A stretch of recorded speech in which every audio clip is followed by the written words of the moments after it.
డివిజన్కి స్వాగతం.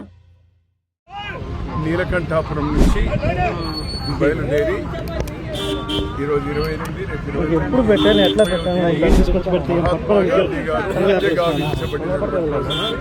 హిందూపురానికి పాదయాత్ర ద్వారా మహాత్మా గాంధీ గారి సందేశాన్ని ఈనాటి విద్యార్థులకు యువతకు ఇంకా మహాత్మా గాంధీ ఆశించినటువంటి రీతిలో సాంఘికంగా ఆర్థికంగా వెనుకబడినటువంటి వారికి సందేశాన్ని తీసుకెళ్ళడం అన్ని పార్టీలో ఒక మేల్కొంది. ఏమంటే అందరికీ బాధ్యత ఉంది.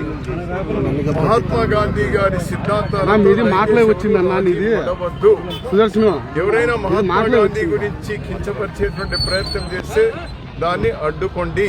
మనందరి బాధ్యత. రాజకీయాల్లో పార్టీల్లో మనకు భిన్నమైన అభిప్రాయ భేదాలు ఉండవచ్చు, తప్పులేదు. ప్రజాస్వామ్యానికి అది చాలా అవసరం. సైద్ధాంతిక విభేదాలు ఉండడం చాలా అవసరం. కానీ మహాత్మా గాంధీ ఈ దేశానికి స్వాతంత్రం తెచ్చే ముందు చేసినటువంటి ప్రయత్నాలు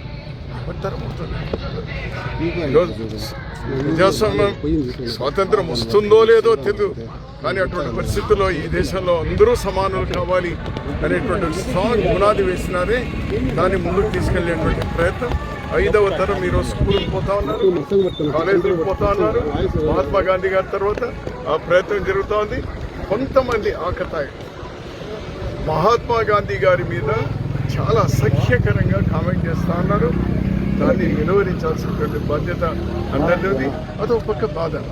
మరోపక్క 12 కోట్ల కుటుంబాలు ఈ భారతదేశంలో ఈరోజు ఉపాధి పొందుతూ ఉంటే గౌరవంగా వాళ్ళు పని చేస్తూ భిక్ష అడగడం లేదు, పని చేస్తూ కష్టపడి చెమటోటికి పని చేసి 4 రూపాయలు సంపాదించుకొని 5 వేళ్ళు 3 పూటలు నోట్లో పోయేటువంటి ప్రయత్నాలు సజావుగా జరుగుతూ ఉంటే మహాత్ముని పేరు తీయడం, లేకపోతే మన్రేగాను తూటుపరిచేటువంటి ప్రయత్నం కూడా బాధ కలిగించేటువంటి.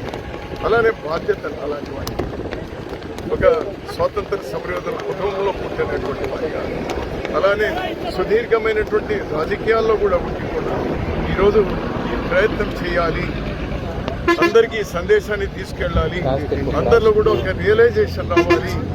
మహాత్మా గాంధీని విస్మరించిన రోజున, మహాత్మా గాంధీ సిద్ధాంతాలను ఈరోజు బలహీనపరిచిన రోజున ఈ దేశం బలహీనపడుతుందని గట్టిగా నమ్మేవాడిని. కాబట్టి ఓ చిన్న ప్రయత్నంగా ఈరోజు 4 అడుగులు వేసి ఓ 78 మందితో నేను పాదయాత్ర చేయాలని అనుకున్నాను. ఈరోజు రాజకీయాలకు అతీతంగా అందరూ అన్ని పార్టీల వాళ్ళు ఈరోజు వచ్చినారు.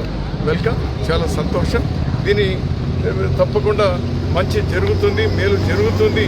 ఈ దేశానికి మహాత్మా గాంధీ గారి సిద్ధాంతాలు ముందుకు తీసుకెళ్లేటువంటి బాధ్యత యువత తీసుకుంటుందని నేను ఆశిస్తాను.